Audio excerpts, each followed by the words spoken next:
Good morning, everybody. So we have to do our first presentation using this video so that we can get started this semester. Um, I'm sorry we couldn't meet this morning on the live Zoom meeting. Hopefully we have a chance to meet next class in person and get to see our faces and meet each other. There are multiple things we want to talk about before this presentation, but because of the conditions that we start the class, we're gonna have to do the presentation, talk about this topic, and then next class we're gonna catch up with the other things that we need to do. So I have a presentation here and that I want to just go over to cover certain things. And for now, we're gonna just skip over the introductions and all that, and we're gonna go exactly to the part where I need us to start talking about our first topic for discussion. So we're going to start talking about the concept of story and what we mean when we create images. It's very easy for us in our work and in this field of animation to fall into the technique very heavily, especially when we start dealing with a computer, trying to make our computer work and trying to make our programs do what we want. It demands a lot of effort and a lot of technical knowledge that we are just starting to tap into.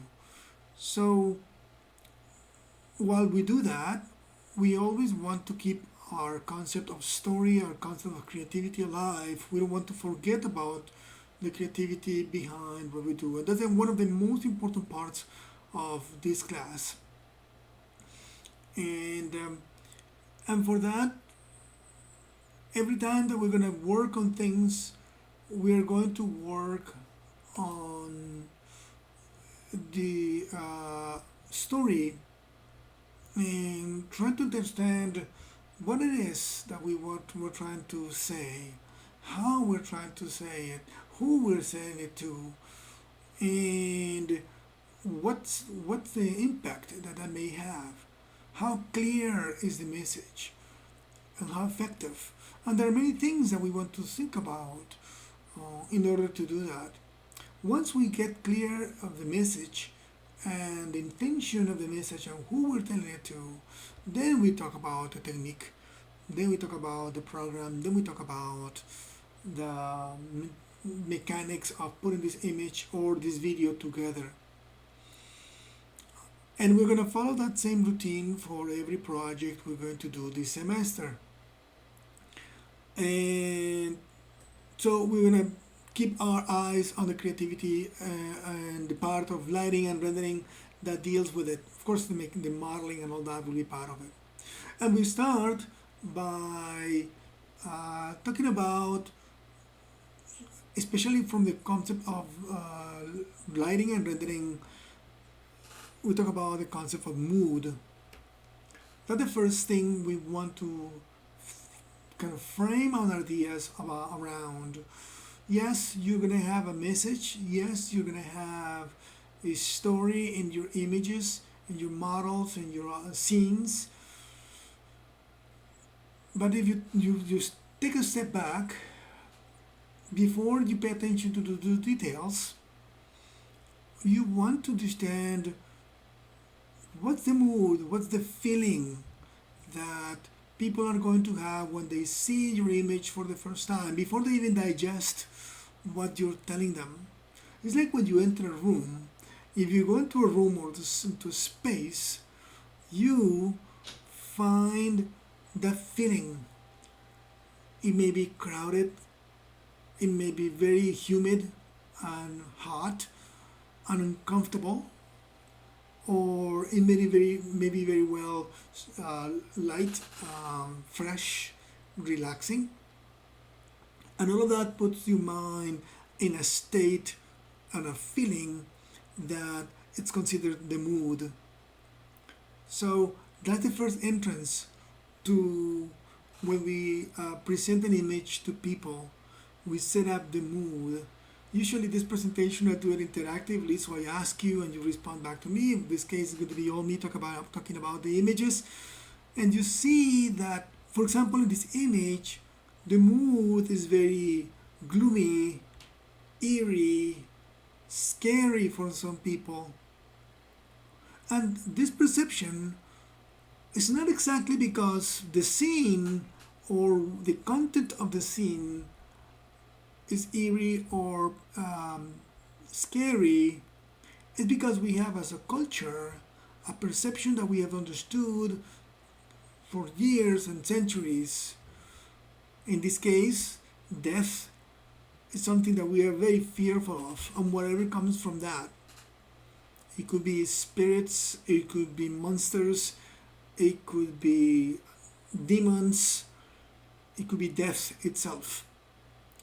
And the symbology behind the lighting and the mood that is created by this lighting and by the setting and the color appearance of the scene makes it so.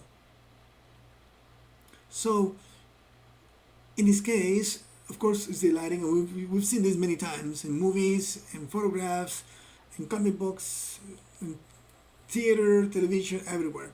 And it comes from a long, long time ago. So if you look at images, you start identifying and studying what you feel about those images. Like in this image, when you get the first impression, that yellow, that very, very contrasted effect of light and golden, but at the same time this darkness to it, it's uncomfortable. It's not only uncomfortable because of the lighting, but also uncomfortable because of the conditions of the scene. You know, you see this person who is talking to another one on the window, of course standing on top of another one who is very unfair, very it's a very, very uncomfortable, difficult message that color vibration and lighting makes it that way. In this one, the mood of this image is exciting, is optimistic, is happy, is noisy. We all have gone to music shows and concerts. We've seen fireworks, we've seen lights, and that feeling of celebration is not a celebration of quietness, a celebration of excitement and big noise, of course complemented by the symbol used in the scene. Here we go to another location where we use a very simplistic and minimalistic approach of content, and at the same time the lighting produces this effect of calmness, relaxation, almost mystic, and has this presence of semi-modern that makes it friendly and makes it interesting. If you look at the next image, in this one, you get to see, compared to the previous one, the similar palettes of color, but in the second one, the feeling is completely different. It's not about relaxation, or it's not about mysticism, it's not about tranquility. This one is about adventure. Why? Because of course the composition of the scene and the composition of the environment and the symbols that are adding to this story give that mood. The rainbow, the creatures, the sitting over the bridge looking in the distance, is that finding of adventure, the discovery of the distant his story that is coming to us. So what is this one? For some people it could be quiet, relaxing. For some people it may be uncomfortable, cold, and impersonal. It can be not so attractive, or it could be very attractive for somebody who likes to be in a very um, blank and simplistic space. Still is cold, still is quiet, and it has not a strong message behind it, only that just relaxing mood and coldness. But if you move to the next one, where we are using a similar black and white palette, although this one has a lot more dark in the whole image, the mood in this one is of sadness. And of course, that is not only given by the subject and her expression, the light on her eyes, but also you pay attention to multiple details.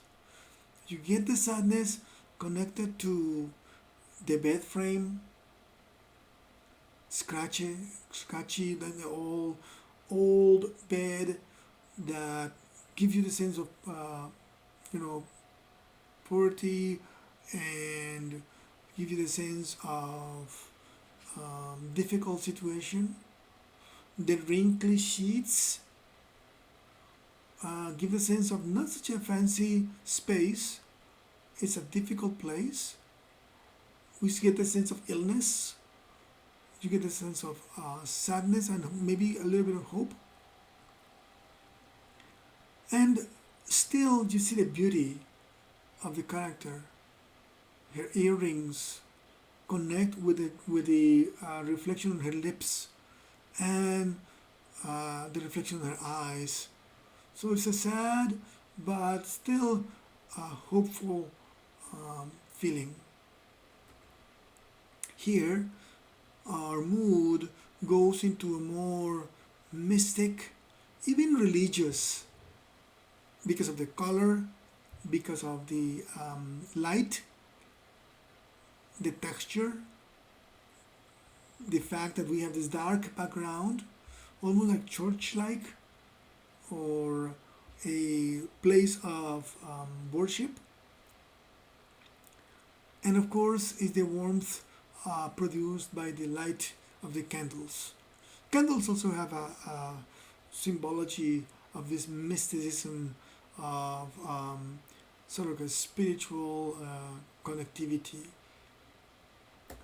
If you go to this one, where you have a similar palette, not exactly the same, but we have the same object, the candle is present, but in this one the story is completely different. The first impression we get from this image is the adventurer, the Indiana Jones type of feel. That's probably connected to the candle and the map. If you pay more attention to the details, so we forget about that and you start discovering that we have a notebook and you have a ball pen. You start discovering that, oh, maybe it's more of studying. Maybe it's a poor person studying in candlelight, trying to do some homework. But still, the point is that the same palette gives you different effects, modified by, of course, the objects that are part of it. Here in this one, for example, is different from the previous one in the sense of light having it's a very bright point, although it's yellow and whites and darker spaces, but the feel of the scene changes. It has a bit more of this sort of adventure type of space, a bit scary maybe with those darker spaces behind, where in this one there is not, or this one there is dark in the back but it's not that scary. This one, maybe the shapes of the underground cavern gives that feeling of sadness, and not sadness but scariness, and some sort of like a unexpected and not so appealing space. Same palette here, but looking at the shapes of these objects, looking at the softness of the detail, uh, it gets a completely different feel. And the fact that we're changing from the light in front, in the center of the scene, and the dark background against a brighter background and a semi-darker foreground gives more hope to the picture. There is light in the distance. We want to go there. We want to walk through this path. We like it. It feels good. While in this one, although the same palette's used, the subject, we know his story, so it makes it dark and difficult, um, aggressive, and dangerous. Here's another one where we have a similar palette and a different use of the technique, of course, but this one has a concept of magic. Not only because of the light being placed where it is and it's in his hand, but also because of the scene itself has all this amount of elements that allow you to keep that magic concept alive. We see, everybody focus on what the character is writing. What about this one? This one has this kind of like a loneliness, sadness. Although there is a light in the background, very subtle, but it feels almost like a sunset, like we're about to die. And the little man next to the dying tree. Simple, but at the same time, there's the sadness. It makes it younger though, because of the simplicity of the shapes. And this one, what's the mood? It's a mood of complex, and there is a lot of things going on. Maybe there's a little bit of hope with the lighting, but it is messy in the composition in some way.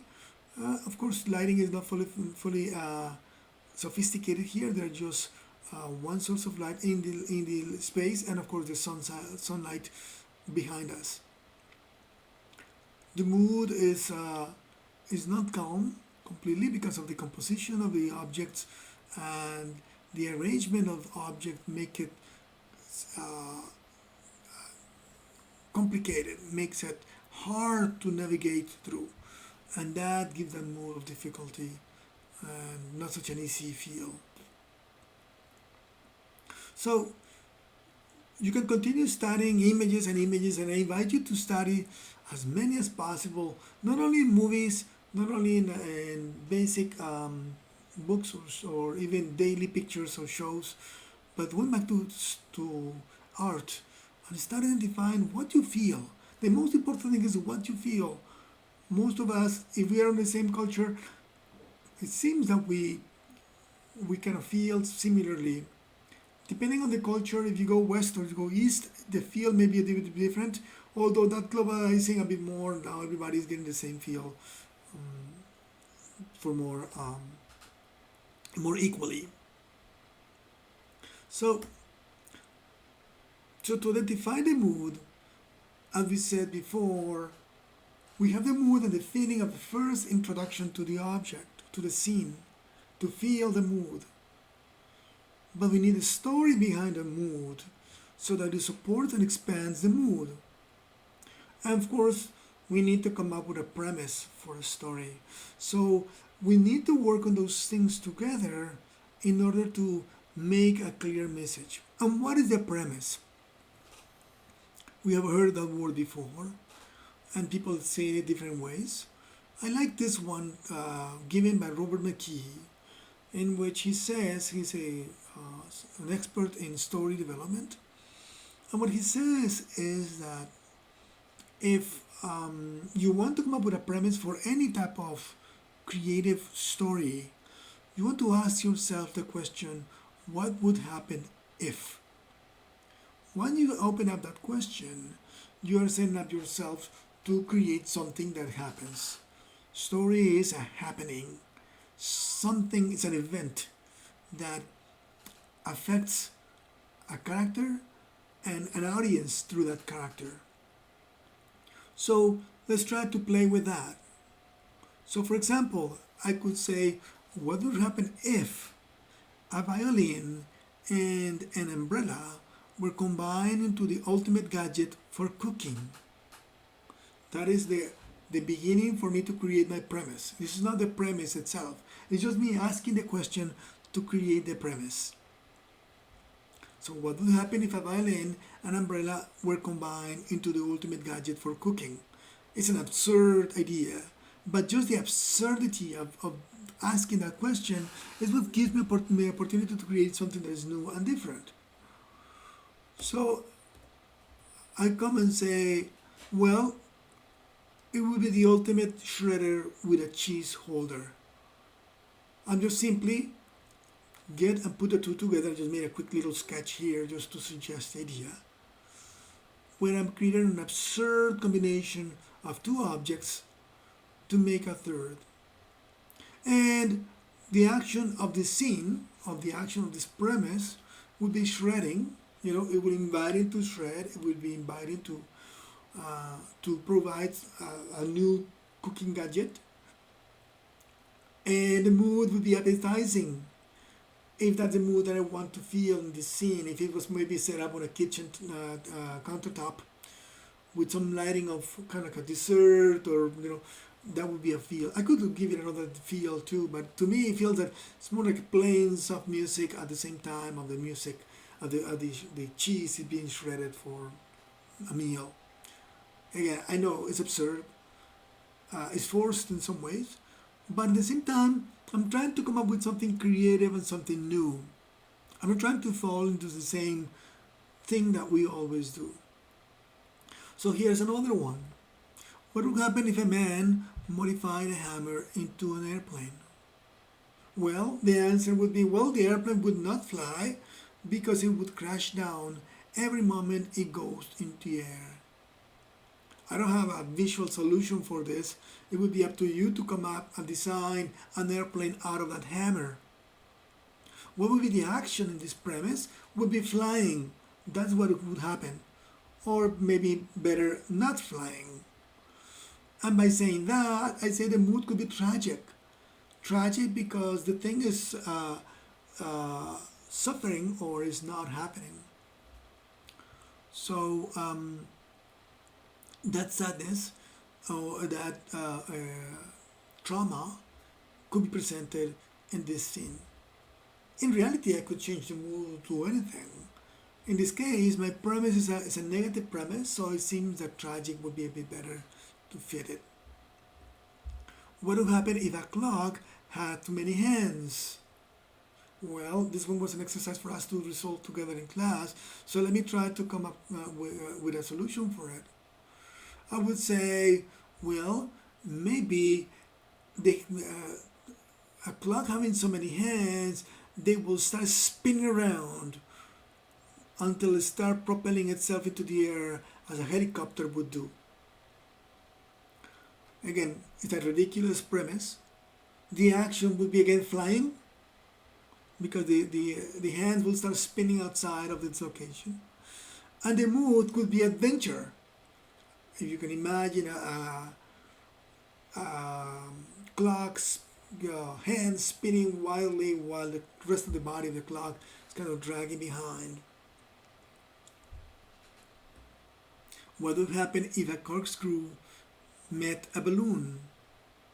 Well, the first thing you would think, and the obvious thing would think, oh well, the corkscrew will pop the balloon.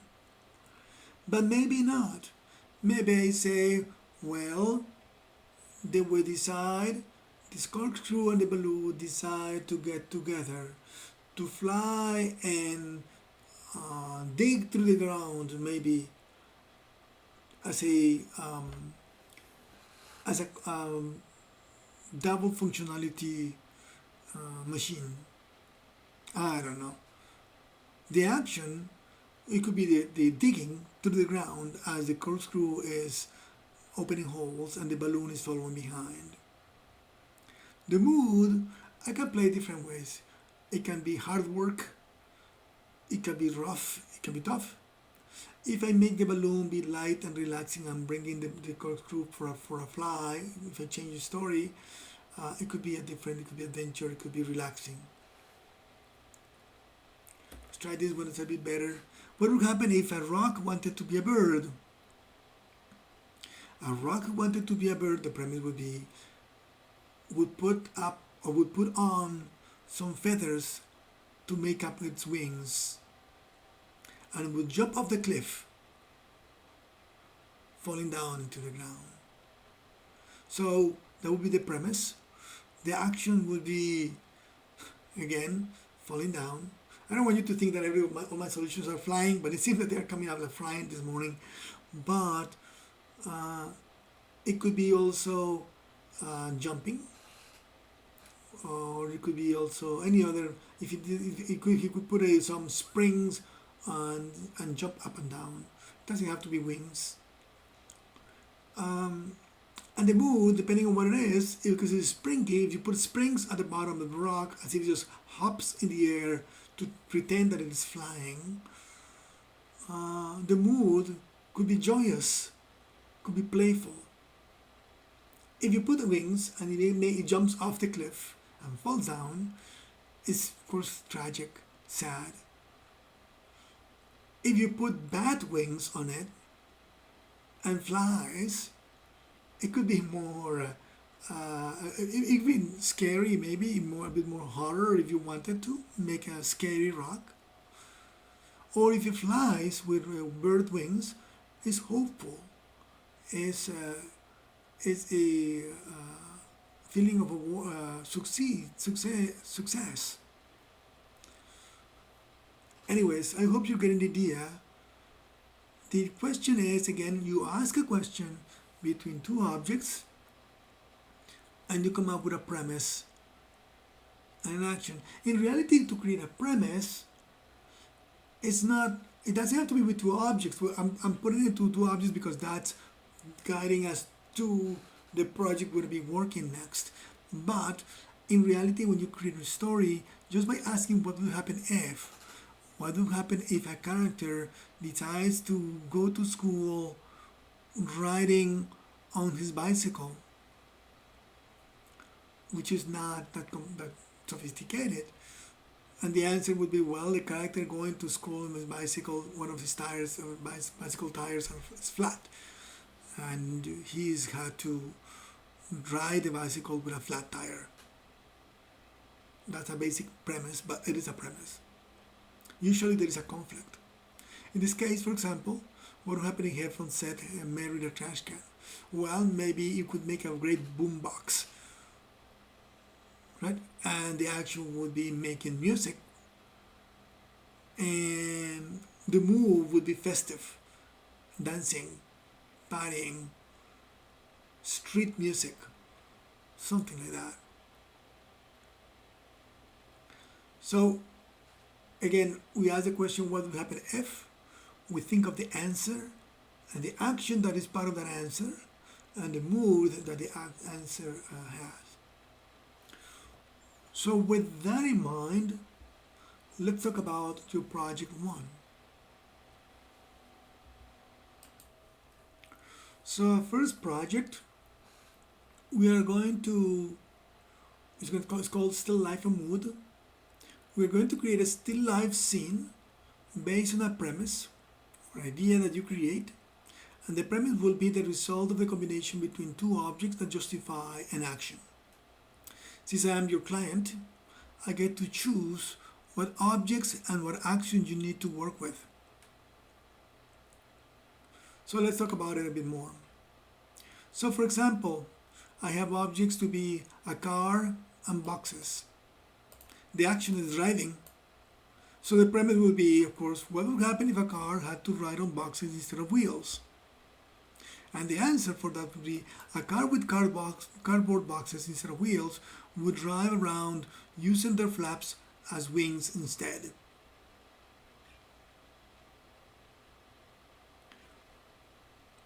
I don't have a mood. I didn't identify a mood for that scene, but we'll talk about that in a minute. The object, and another example would be a gas lamp and a computer, and the action will be producing electricity. What would happen if a gas lamp is used for producing electricity? A gas lamp would be the source of power to power a PC.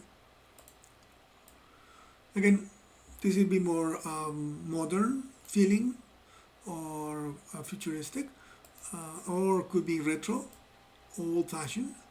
And the previous one, the mood, would be more excitement or playful. Now, we're going to come up with a mood for this.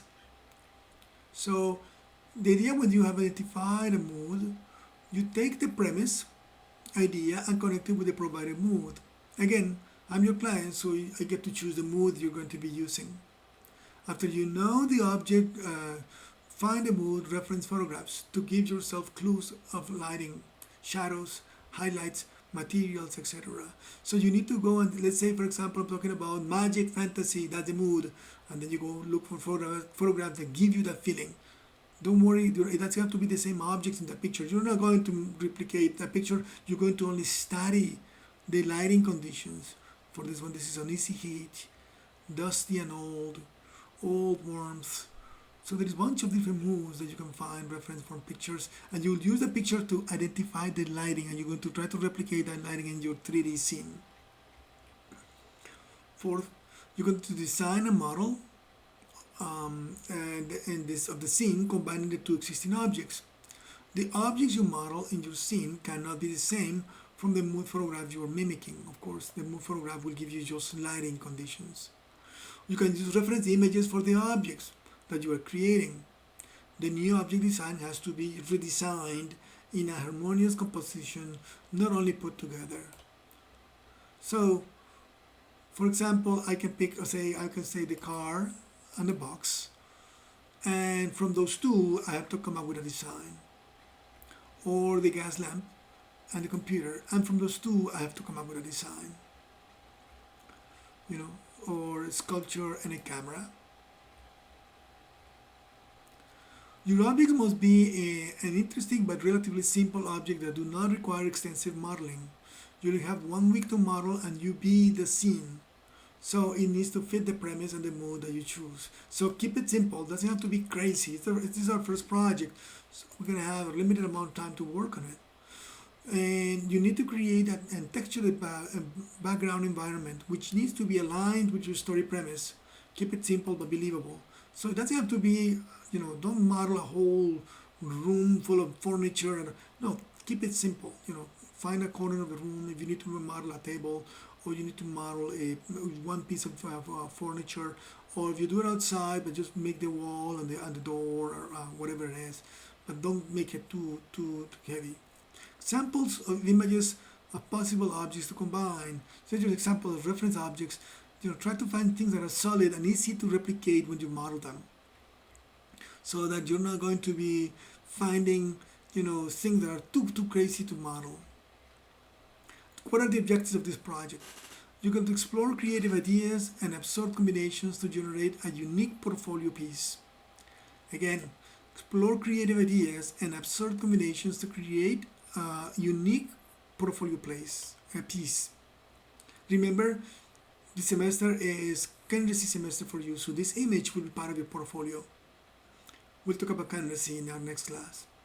Apply and expand on existing knowledge of modeling, texturing, and rendering techniques used in previous classes. Experience the process of 3D lighting and rendering following a specific creative concept that generates a feeling in the viewer. The mood, remember the mood, you're trying to generate a mood in your viewer. Produce the high quality images for your portfolio, of course. So we're gonna talk about in this video about our first milestone, because this is what's due partially by this week, but the next class and by Friday. So first, you will type a premise based on the objects, actions, and mood. So you have to type it up. It has to be written on a piece of on a file, on a document that you can post and share with everybody. Students will identify a reference mood photograph for their scene. You need to identify the mood photograph. You will create a concept design sheet that shows the combination of objects and the scene to model. So you're going to make a drawing with color information that gives us the object. In the concept design sheet, you consider a texture, light, color, composition. The sketch must include description of materials, textual reference images, and positioning of lights and shadows. Sketch example at the end of this document. So you need to create an illustration pretty much. Concept must include an orthographic view of the object to model. See example below. And students are expected to work out of class to finish this pre-production stage. So what's due when? By Wednesday, by next class, we need to have your concept sketch, the concept sketch, and the premise, and you're gonna post it to SceneSketch. I sent you an email to your school email about a week ago, or last week, and you were invited to join SceneSketch. You're going to create a project there. I have one sample project that I created there. You're going to create a folder for yourself following the same naming convention that I have in my sample project.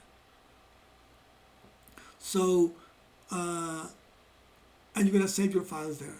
That's by Wednesday. We're gonna review it together on Wednesday, and we're going to give you quick feedback, and you're going to do by Friday a revision of that concept if it needs to be revised, plus orthographic views, which we're going to take a look in a minute.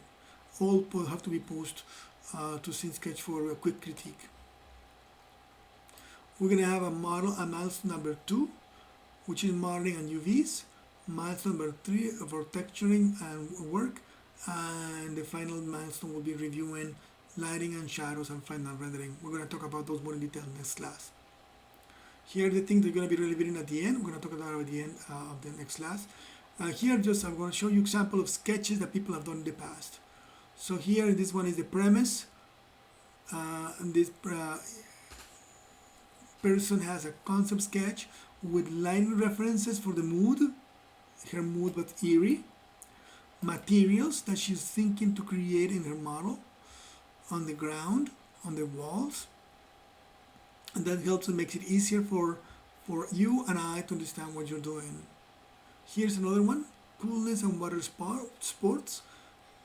In the past, this project wasn't combining some objects, so this one was not combining the objects, but this one is a good example for the mood and the placement and identifying where the main light, the key light, the fill light, the rim light should be at.